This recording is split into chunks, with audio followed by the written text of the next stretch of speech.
Dionysius, the Bishop of Alexandria in the 3rd century, who had been a student of Origen.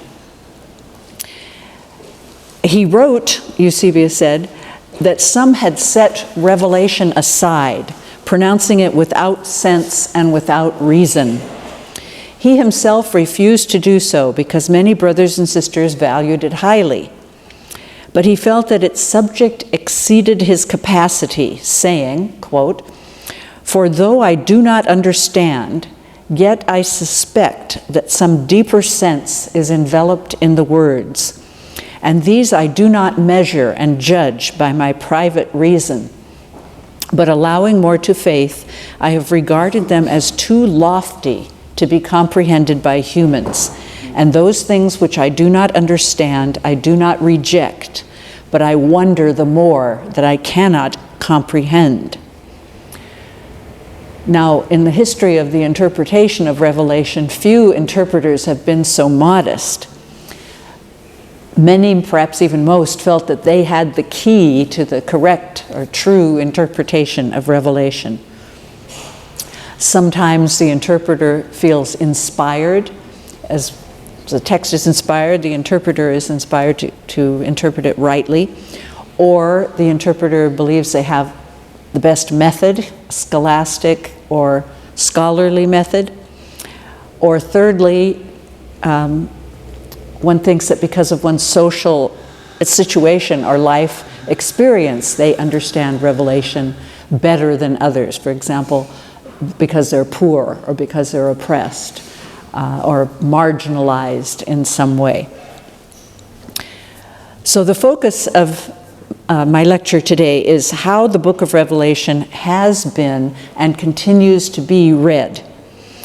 And this is a good way to illustrate the modes of interpretation. The major ways Revelation has been read is through a brief history of interpretation. Now, the oldest approach is the literal or imminent, with an I in the middle of the word, imminent mode, that takes Revelation as a prophecy regarding the end time, which is coming soon. And the events of the end time will be public and cosmic. No one will be able to ignore what's happening. It will be clear that the end has come. Now, evidence for this, there are allusions in quotations of Papias.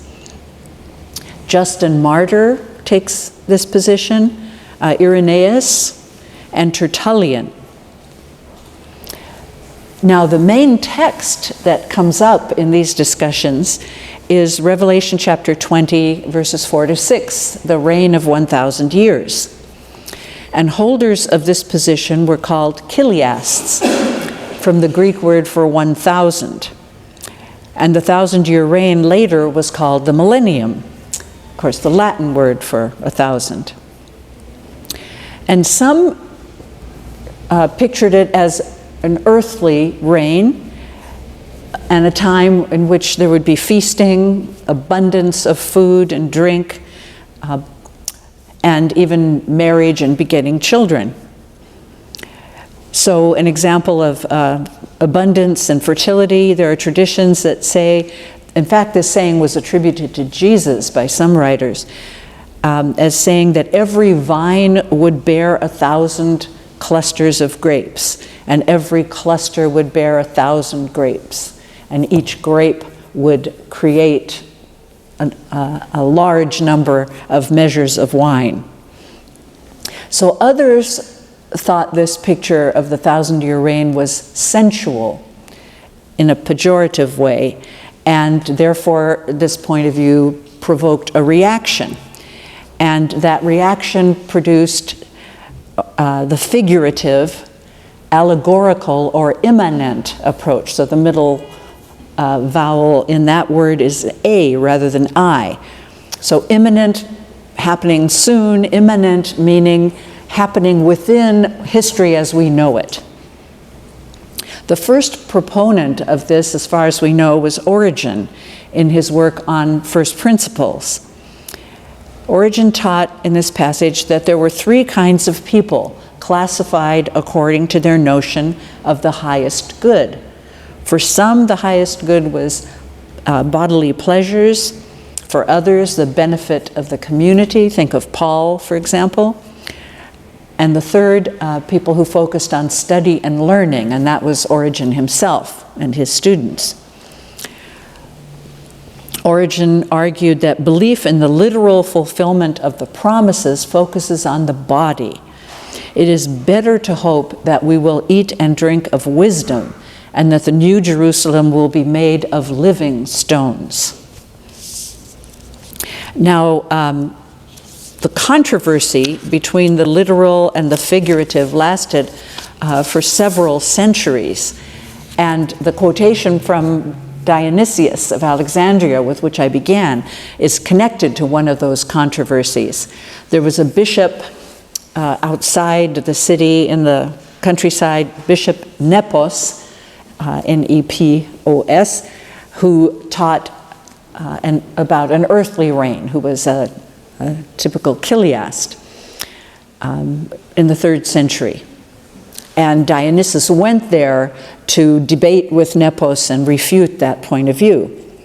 Tychonius, who wrote in the 4th century, developed an immanent interpretation, that the battle between Christ and the beast takes place continuously in history as we know it, in the struggle between good and evil. So then, after these two positions uncomfortably coexisting, came the Augustinian synthesis. So Augustine, as you know, wrote in the late 4th and early 5th centuries. And in the City of God, Book 20, Section 7 and 8, he expressed this synthesis. So part of it is figurative. He gives a figurative interpretation of Revelation chapter 20, verses 1 to 6. So first of all, the binding of Satan. There won't be an angel coming down from heaven with a chain, opening the abyss, forcing Satan into it, and so forth. But rather, it already took place during the ministry of Jesus.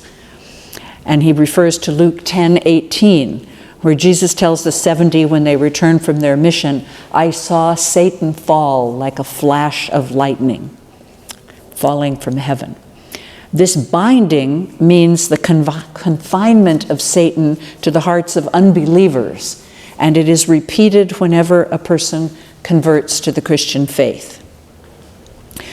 And a second figurative interpretation in this passage is the reign of 1,000 years. That is simply the age of the church. So an immanent interpretation of that tradition. But he also takes a literal approach for the part of this passage as well. Or looking at the book, the larger context of this passage, he argued that the second coming of Christ will take place after the 1,000 years of the age of the church. And the events of the end time, beginning with the return of Christ, will be literal, historical, cosmic events, as the chiliasts believe. But they're in the distant future, they're not imminent. And he also taught strongly that it is not possible to discern the signs of the times or the nearness of the end by looking at current politics or history.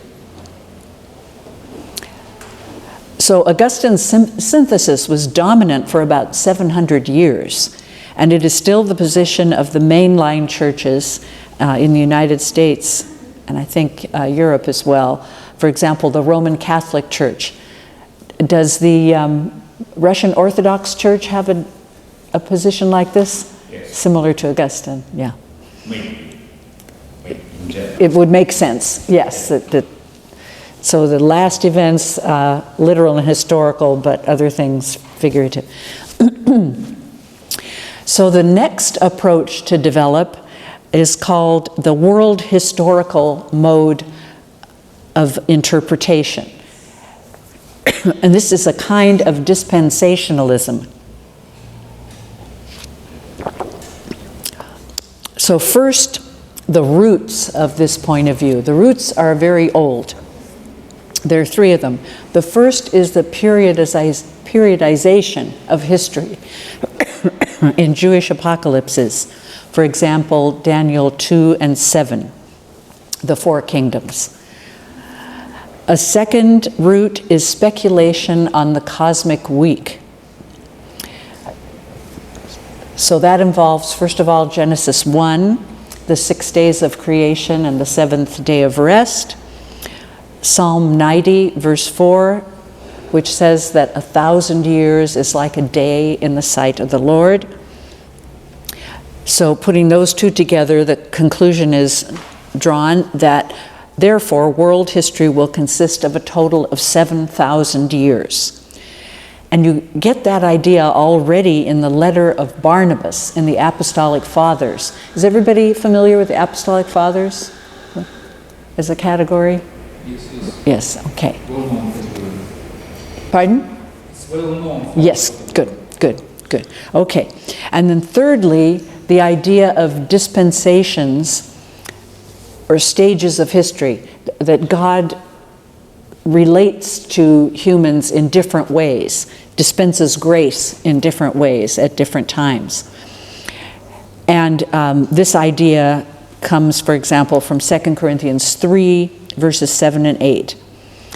The law, first is the dispensation of the law given through Moses, and now Paul says we are in the time, the dispensation of the Spirit, which is given through Christ. So examples of the world historical mode of interpretation. First of all, Bernhard of Clairvaux, who lived in the late 11th century to the mid-12th century, a French abbot. So he interpreted the four horses in Revelation 6 as representing four ages in the history of the church. And it's interesting to do this, he has to change the order. He doesn't seem to see a problem in that at all. So instead of beginning with the white horse, it's the red horse, signifies the persecution of the early church. The white horse, a time of peace, presumably after Constantine, and the black, hypocrisy, which is the way he interprets his own present time. A second example, much more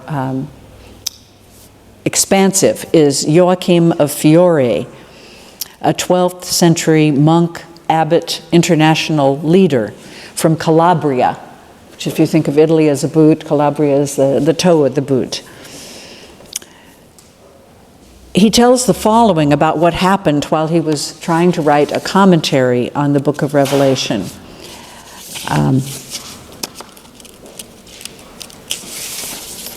He says, having gone through the preceding verses to this place, he's talking about Revelation 1:10, and I was in the Spirit on the Lord's day, I experienced such great difficulty and mental constraint beyond the ordinary that it was like feeling the stone that closed the tomb opposed to me.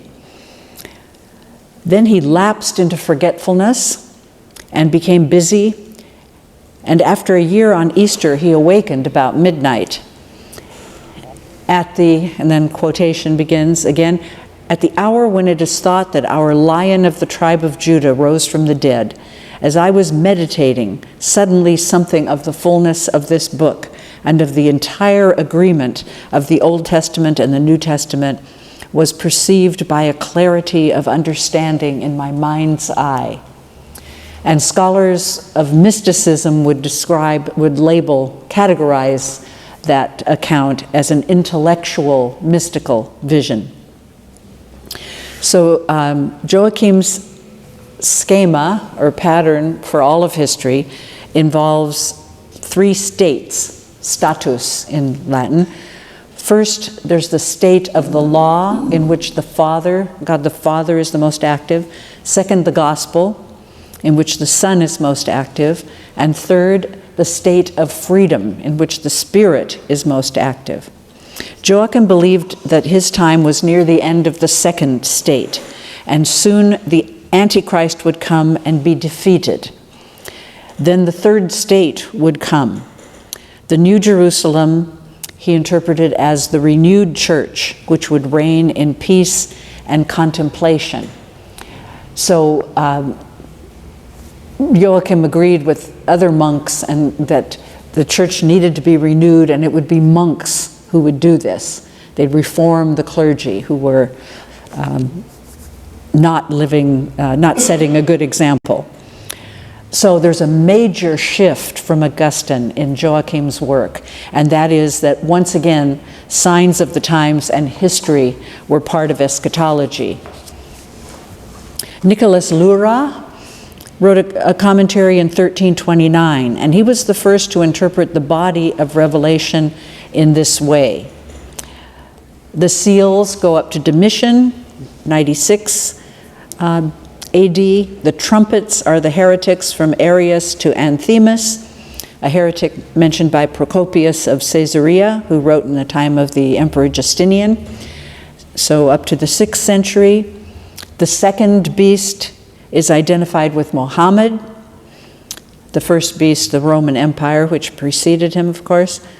And the end of chapter 14 and chapter 15 concerns Charlemagne, who, as you know, lived around 800, and he was Lyra's definitive hero in history.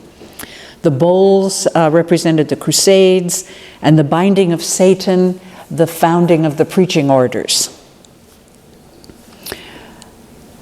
So, as Bernard McGinn has shown very well, during the Middle Ages, apocalyptic imagery was used in polemical rhetoric by both sides of the major disputes. So that kind of undercuts the idea that your social situation or experience determine your understanding of Revelation.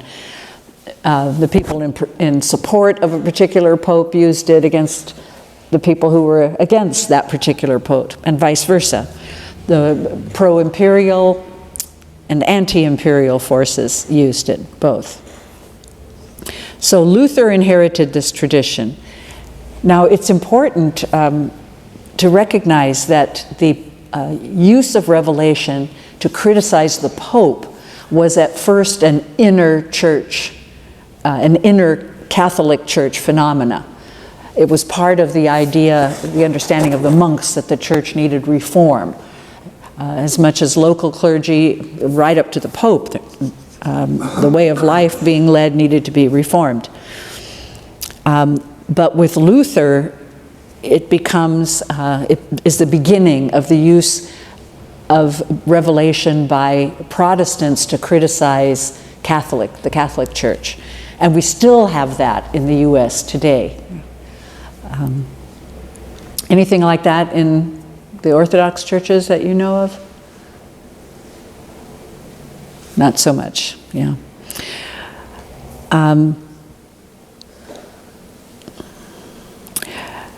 So Luther took the 7 messages as real messages. They're not part of world history.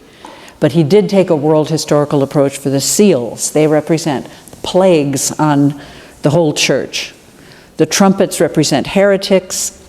The angel of chapter 10 with a rainbow on his head represents the papacy, and the little open book are false human teachings, language that you find in Mark 7. The first beast of chapter 13 is imperial power. The second beast is the papacy. And Gog and Magog represent the Turks. So 1,000 years after John. And note that Luther maintained Augustine's interpretation of Revelation 20:1-6. The binding of Satan was done already by Jesus, and the 1,000 years is the age of the church. So then, after the dominance of the world historical reading, comes the millennial reading of Revelation in the 17th century. And this is a revival of the literal reading of the early church, of the Chiliasts. So this reading can be called a premillennial dispensationalist reading in a world historical framework. So it gets these terms get quite technical and complicated. So it's a revival of the literal reading of the early church, sometimes but not always imminent. It involved a physical return of Christ to earth and a 1,000-year earthly reign. The social and religious context, in other words, who revived this old tradition and gave it a new form, it was the Puritans, the radical Puritans, who were reformed primarily in the sense that they wanted to make the Anglican Church less like the Catholic Church, but they also owed something to Zwingli. They focused on the fulfillment of promises made to Abraham, to David, and through the prophets. So the premillennial means that they expected the return of Christ to earth, that is, the second coming.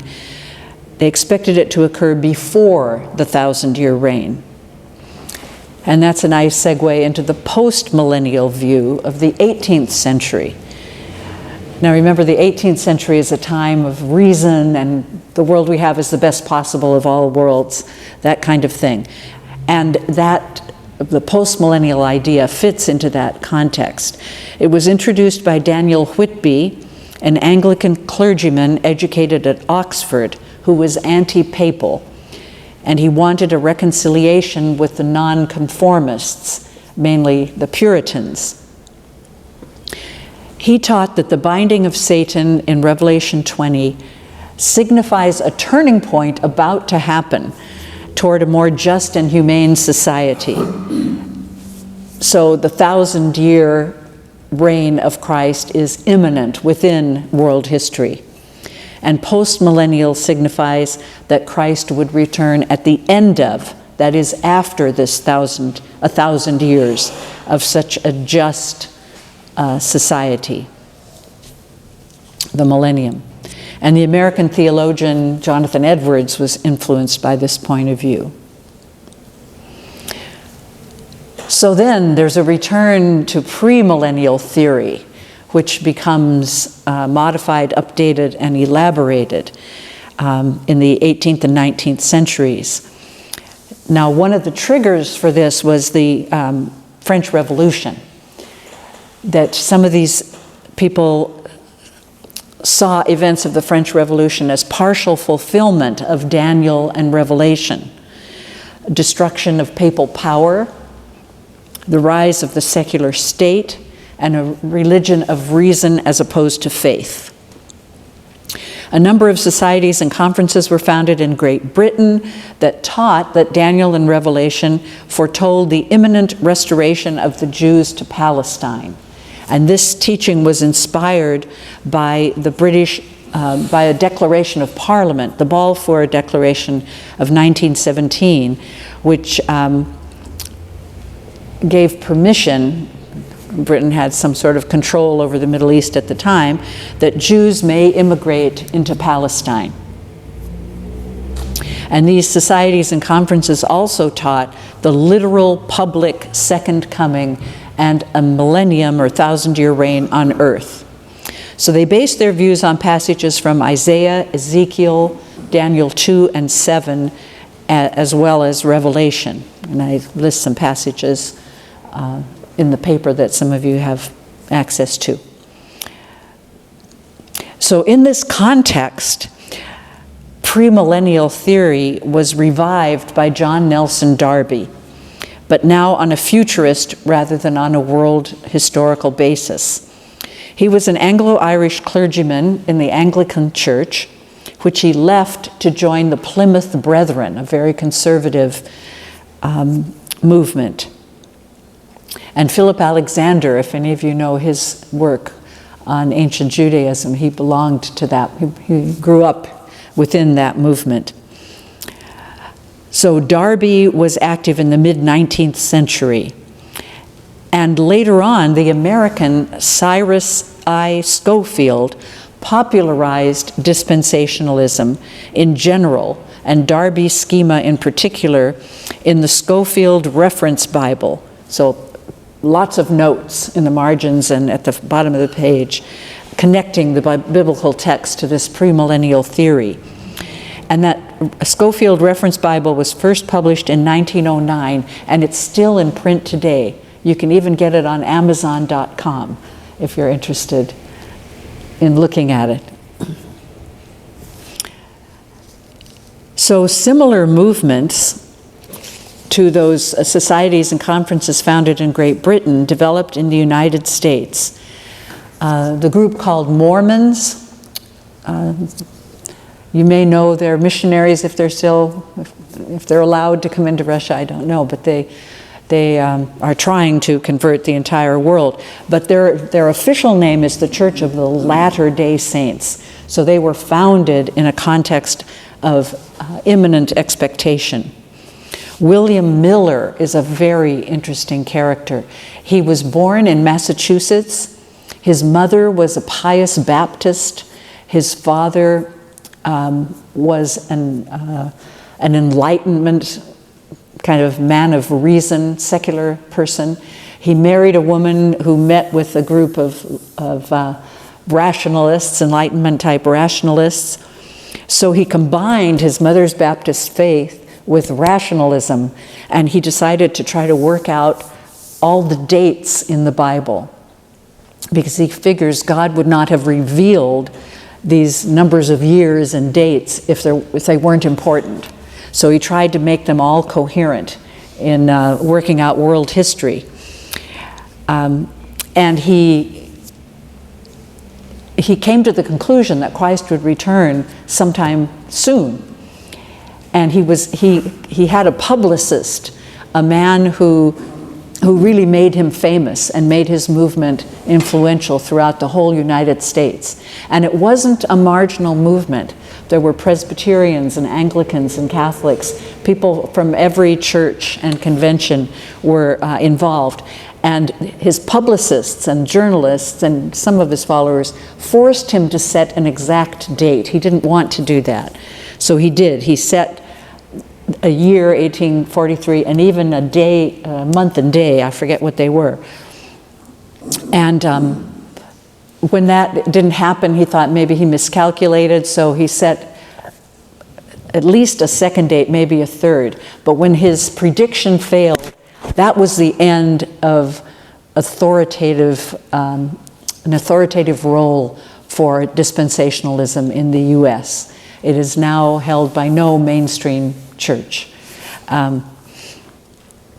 But some influenced by Miller founded the Seventh-day Adventist Church in 1863 and the Jehovah's Witnesses, both of whom they maintained imminent expectation in spite of the failure of the prediction.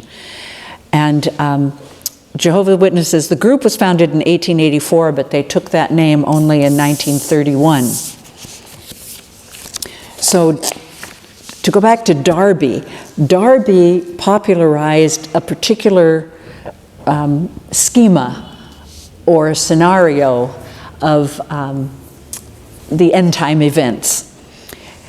And it was popularized further by Hal Lindsey. John mentioned, I think it was yesterday in his lecture, Lindsey's book, The Late Great Planet Earth.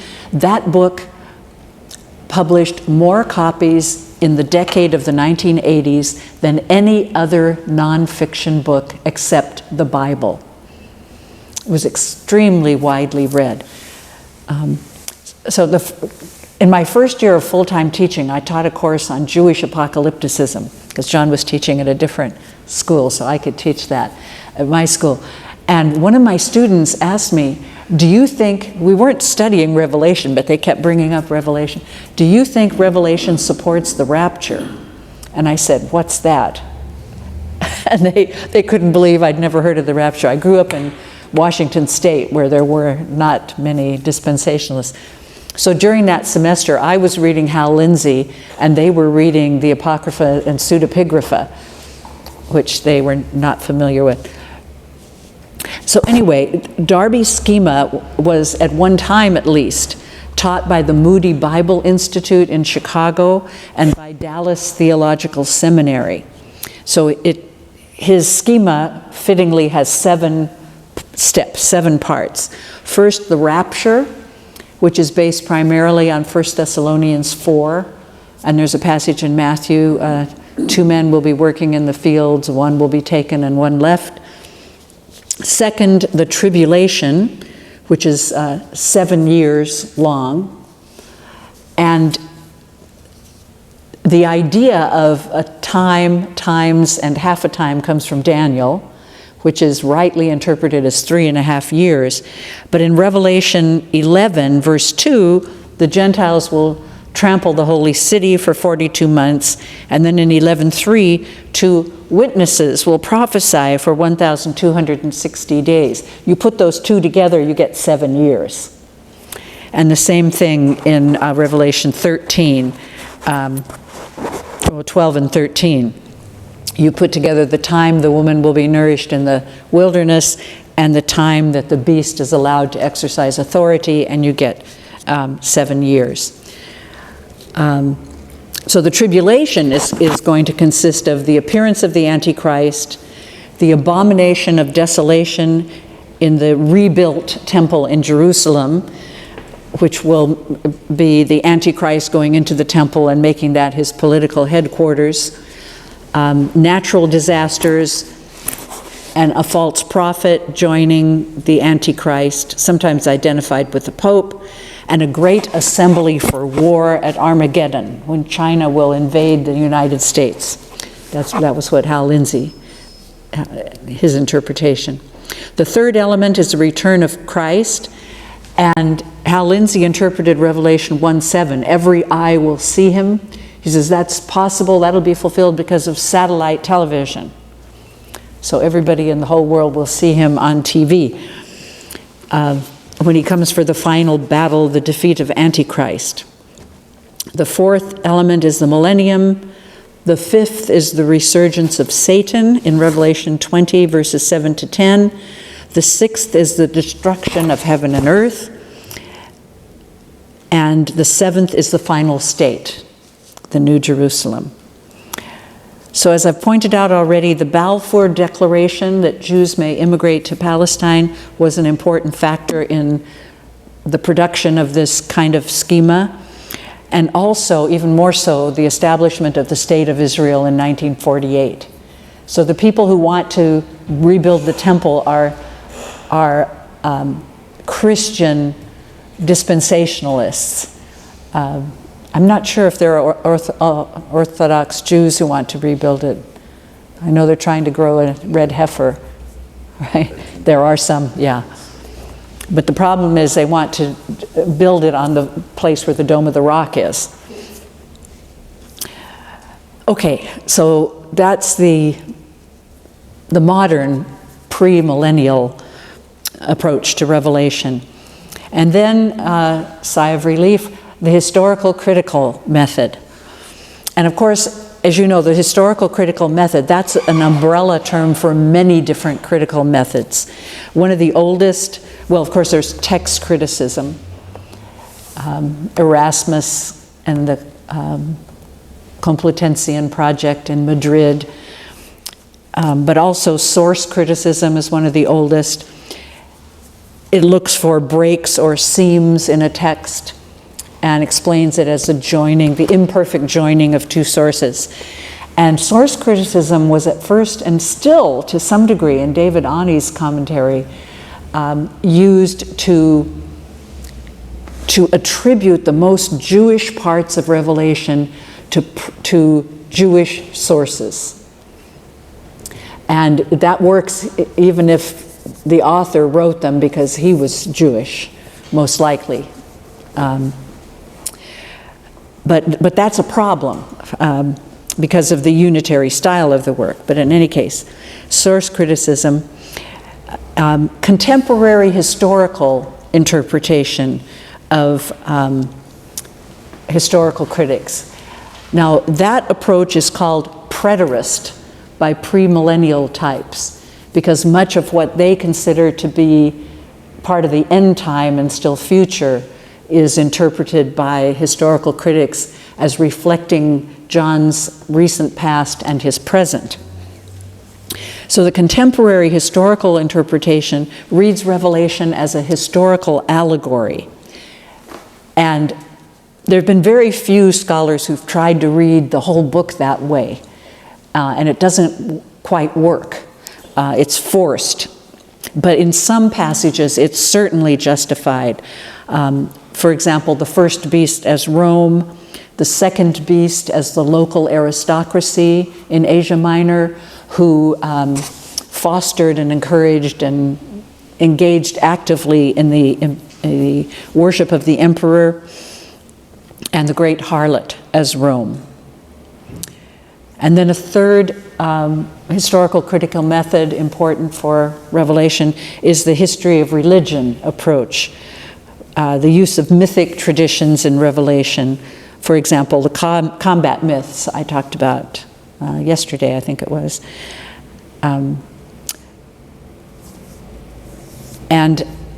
other, like the astrology of the time, or interpretation of constellations, how that's used in Revelation. Now, newer approaches, there are a lot of interesting newer approaches. One is aesthetic literary criticism, so interpreting Revelation as works of literature are interpreted in departments of English literature, French or German literature, or Russian literature. For example, narratology or narrative criticism. There are some Americans who practice narrative criticism and don't identify with narratology, and others, mostly Europeans, French and Dutch, who think there are certain typical features of narratives. But people who've used the aesthetic literary approach, David Barr in his studies of Revelation, and Susan E. Hyland, who has an article on how we should handle the fact that you have Christ called a lion and also a lamb in Revelation. How do those two symbols relate to one another? A second, rhetorical criticism. Mainly that's been used in terms of one of the early exercises in the study of rhetoric in ancient education, the ekphrasis. And I've written on ekphrasis in Revelation at a Greek conference in 1996. David Ani uses it in his commentary on Revelation, and more particularly Robin Whitaker, that's R-O-B-Y-N, Whitaker. She has studied the use of vivid description for figures representing God, for divine figures in Revelation. That was her first book. Third, a social scientific approach. For example, the use of social psychology. I tried to do that in my book, Crisis and Catharsis, a study of Revelation. Sort of one of the, Bruce Malina is a champion of the social scientific approach, but he didn't use it on Revelation. Instead, he used astrology to try to interpret he used it to interpret the whole book, so that didn't work too well. Also, another type is liberation theological interpretation, that the book of Revelation is a book about justice for the oppressed. And Elizabeth Schüssler Fiorenza argued that in her short commentary, Justice and Judgment, on the book of Revelation. And feminist interpretation, I talked about that also, especially of the great harlot in chapter 17, Tina Pippin and Barbara Rossing will have criticized that chapter as evoking violence against women. It's depicting and therefore authorizing, in some sense, violence against women. Now, what is of lasting value in any of these messages, any of these methods that we've been talking about. So I'd like to begin with what are the main issues that have been at stake in this history of interpretation.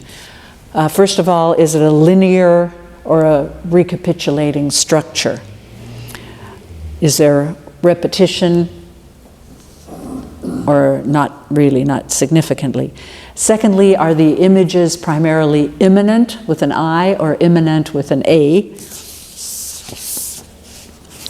And thirdly, what is the aim of interpretation? One or many meanings? And what's the controlling context, the original context or the situation of the reader or the interpreter?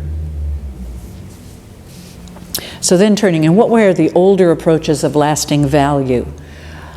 In terms of structure, I would argue that the structure of Revelation is both linear and recapitulating.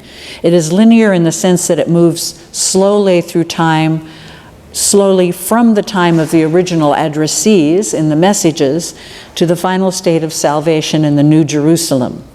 It is recapitulative in the sense that the seven seals, trumpets, and bowls all express this movement in a cryptic way, and in the sense that the same themes keep repeating themselves throughout the work: persecution, judgment on the persecutors, and salvation of the persecuted especially.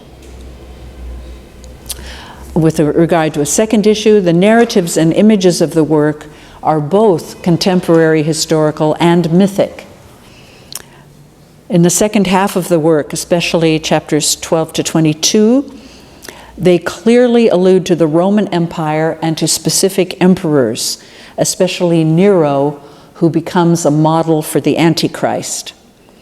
The work also alludes to ancient myths or stories about conflict among divine beings in its use of monsters or beasts, especially from the sea.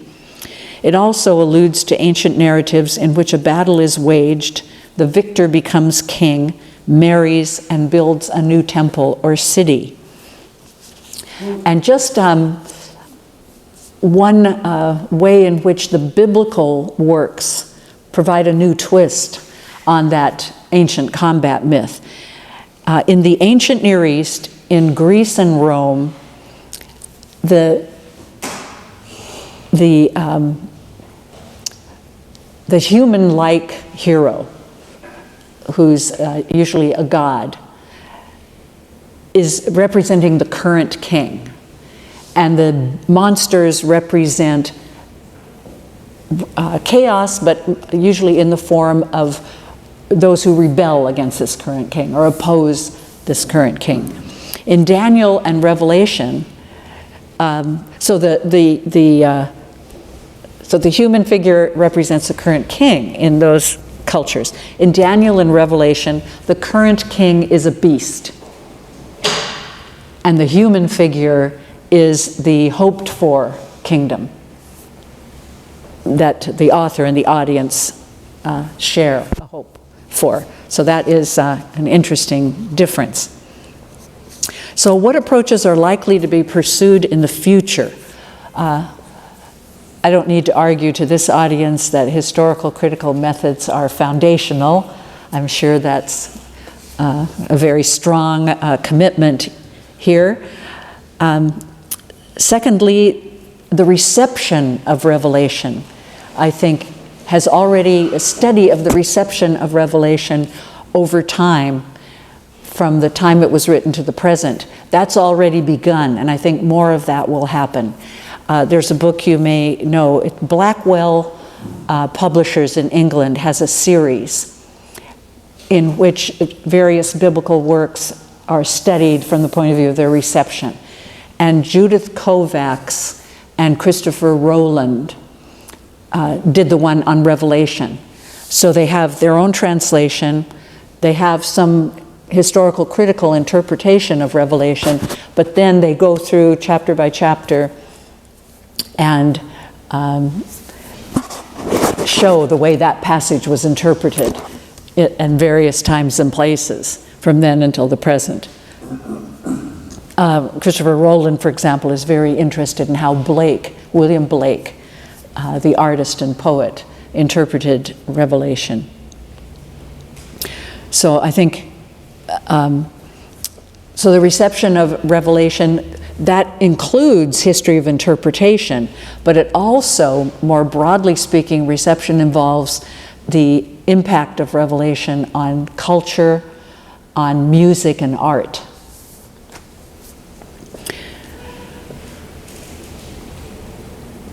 So I think feminist criticism will continue as gender studies are updated. Now, there's one newer approach that's in use right now that I think we need to be critical of, and that's empire studies. Richard Horsley, Barbara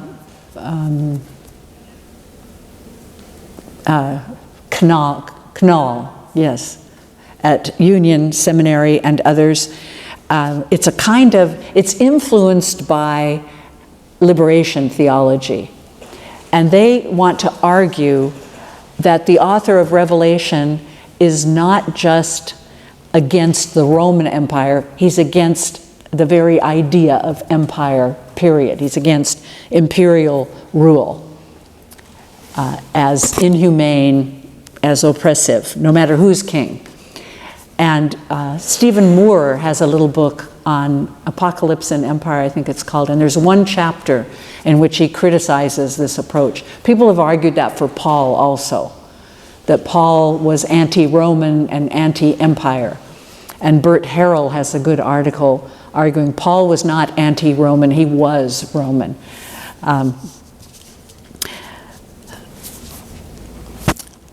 So then aesthetic literary criticism, continuously updated and combined with historical criticism, will no doubt be continued. And here, I hope you'll all be able to go hear our colleague Michael Beth Dinkler, who's giving a paper at the conference next week. And she wrote her dissertation, a literary approach to the Gospel of Luke, which you may know, looking at the role of silence as part of the narrative structure and impact of the work. And her paper for the conference next week is going to do something similar with the Gospel of Mark. And she has a book that will be out very shortly on literary criticism in the New Testament, which updates, it's quite different from Stephen Moore's book of that title, Literary Criticism in the New Testament. And she's looking at quite new critical theories and showing how they might shed light on texts, early Christian texts. And finally, post-colonial interpretations. These have already begun, and another colleague of ours at Yale, Yi Jan Lin, so it's YII-JAN, last name L-I-N. And her dissertation was on the discipline of textual criticism of the New Testament. And when she first had the idea, I wasn't sure she'd be able to do it, but she did. She shows that from the beginning to the present, text critics of the New Testament have not only borrowed metaphors from the natural sciences, they've borrowed methods as well. So from talking about race, the complexion of manuscripts, their genealogy, to today talking about cladistic evolution. It's not just one line of evolution, it's multiple, and the same thing with manuscripts. So, but her current project is a post-colonial reading of the book of Revelation in terms of migration of peoples. So that's an approach to watch for. So I welcome any questions you might have.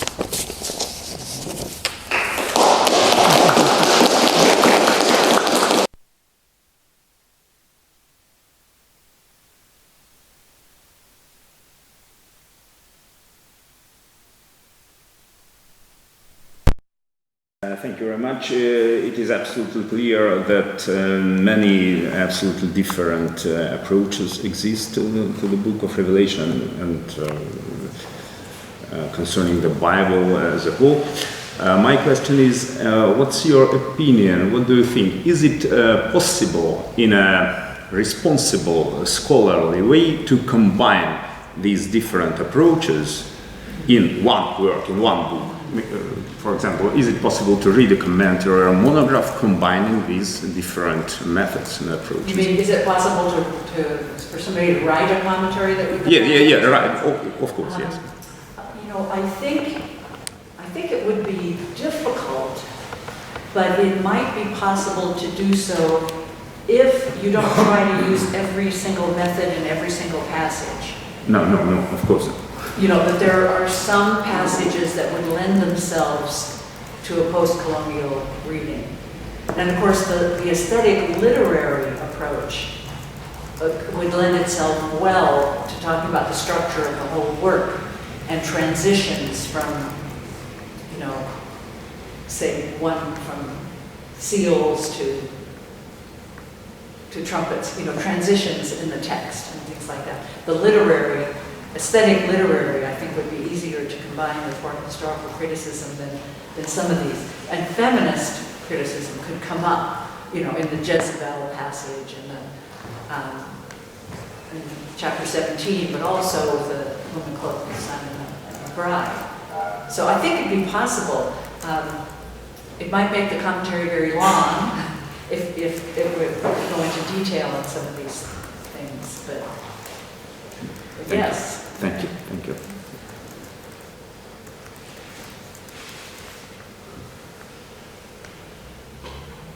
Yes.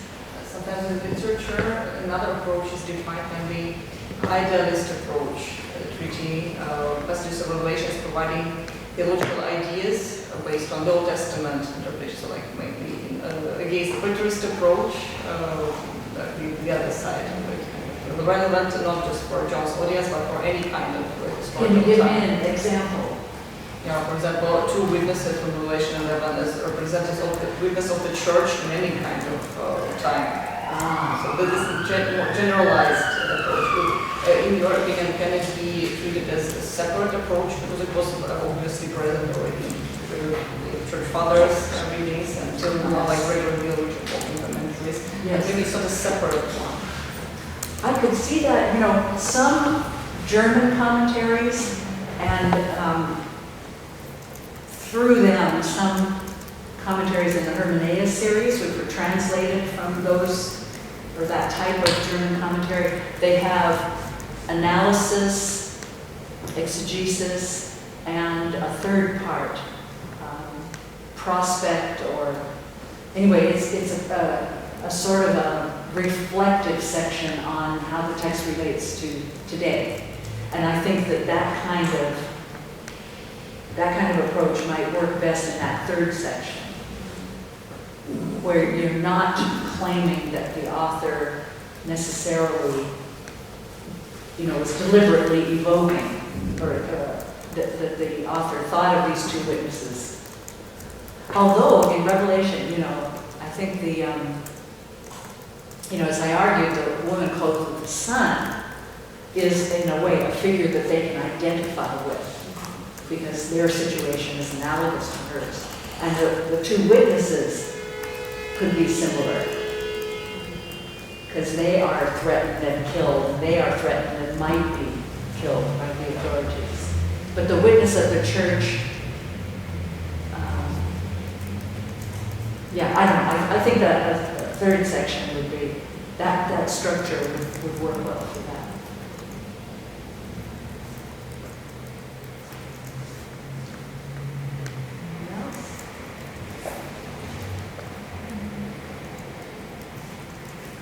I wanted to ask about maybe a very long word,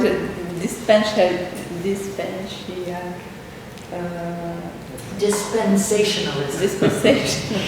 That's why people chose millenarianism rather than apocalypticism. It's easier to say. Are there any other Old Testament texts which were used by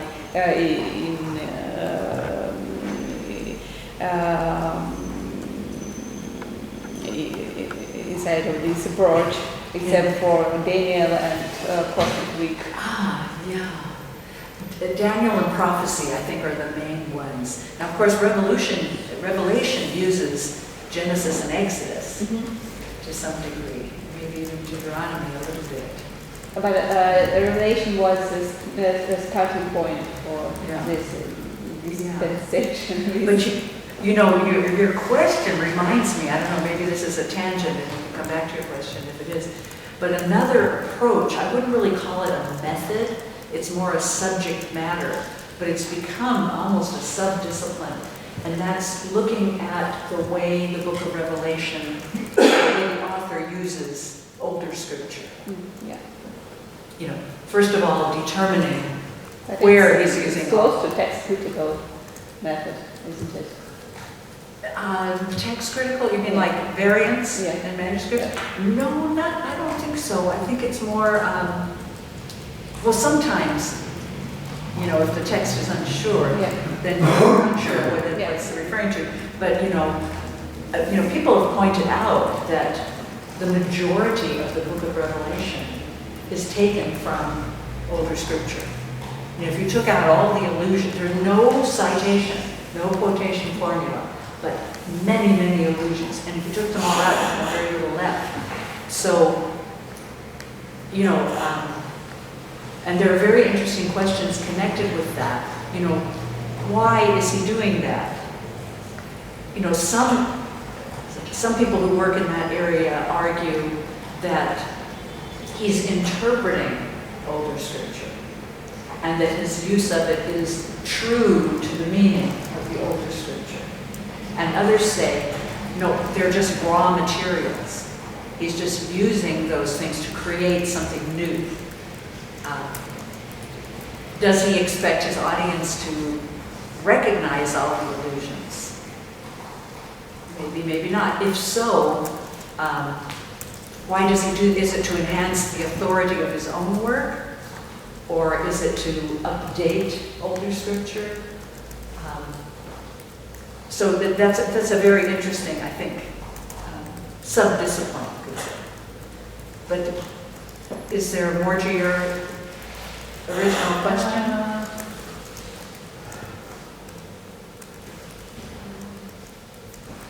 Oh, about the dispensational. Yeah, my question was about dispensationalists, but what you said, it's very interesting and it's very important for me, and I think it's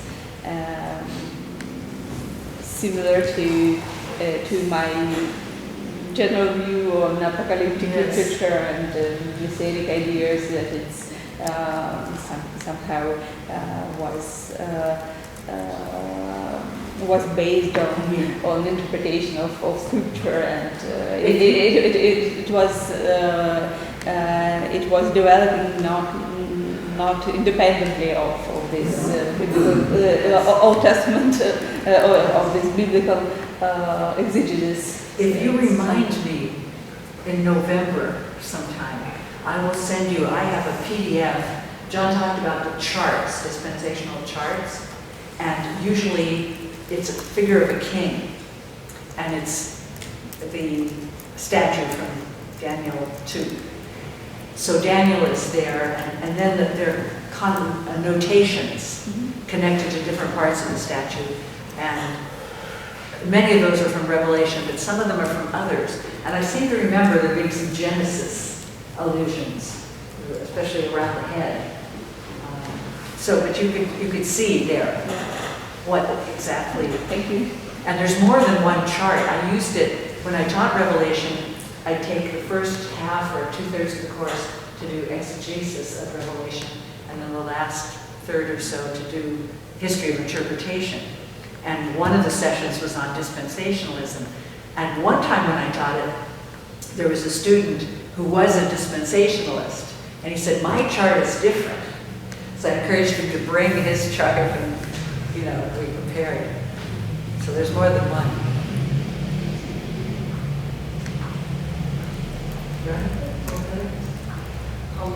Adele, would you agree that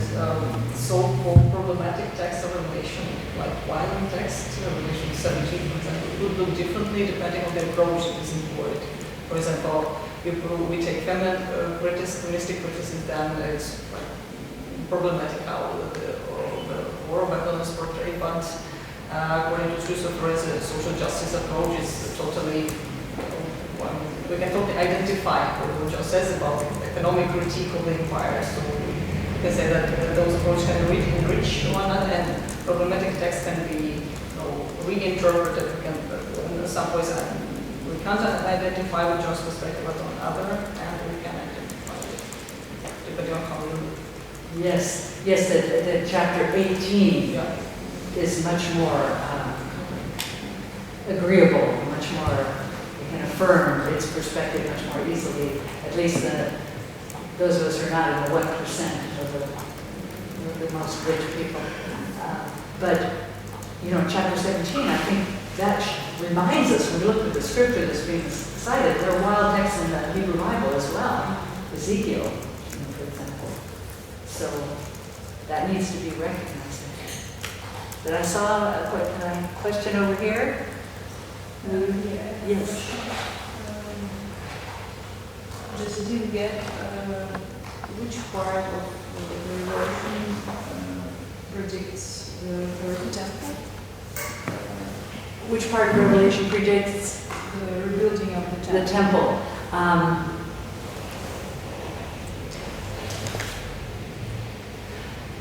don't think the dispensationalists want to argue that that Revelation predicts it. I can't think of a passage that they could use. Well, let's see. There is what? New Jerusalem. Yeah. Well, the New Jerusalem says there is no temple there, but at the same time, the New Jerusalem it is a temple because that's where God and Christ are dwelling. But in chapter 11, verse 3, I think it is, that when John is told, measure the temple, but don't measure the courtyard, does he? Don't measure the courtyard, but not the rest, or something like that. And that seems to imply that part of the temple will not be destroyed. But I think they assume that the temple, the rebuilding of the temple is part of God's plans, mainly because of 2 Thessalonians. Because the lawless man will take his seat in the temple and proclaim himself God. So it has to be rebuilt for that to be fulfilled. I think that's the sort of logic.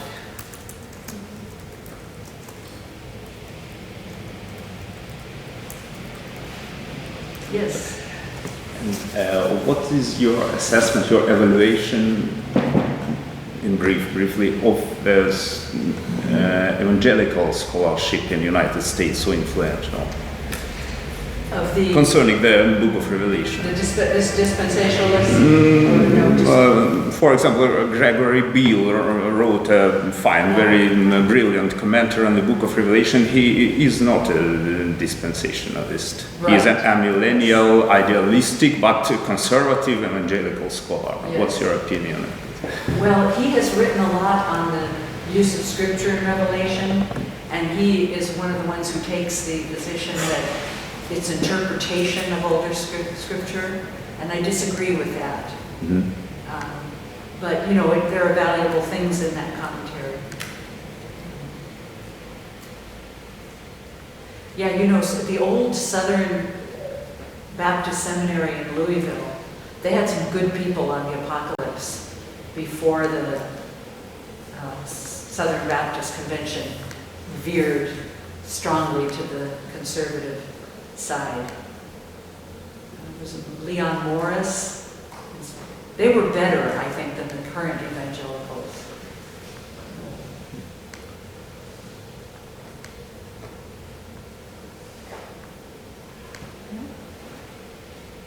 Are there any other questions? You? No, I don't think I have any questions, but I find it extremely beautiful that in case of, sorry, I just need, I don't remember how to pronounce the name. English second.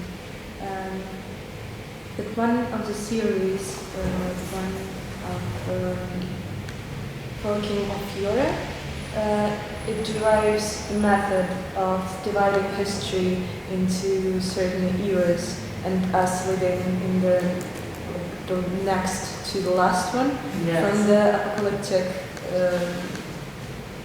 writings. So I think that it's very beautiful. Yes. And he also, he was also an artist, and he illustrated his theories, and he made some illustrations of the Book of Revelation. So that's very interesting to see too. I think Marjorie Reeves has a book on Joachim Fiore, and so does Bernard McGinn, if you would like to pursue his work in more detail. And then there are illustrated manuscripts of the Apocalypse also. Beatrice of Liébana, monastery in northern Spain.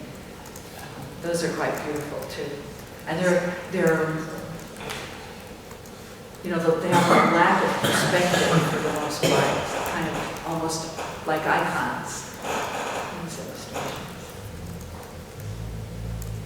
Yeah, that's certainly interesting to me. Thank you.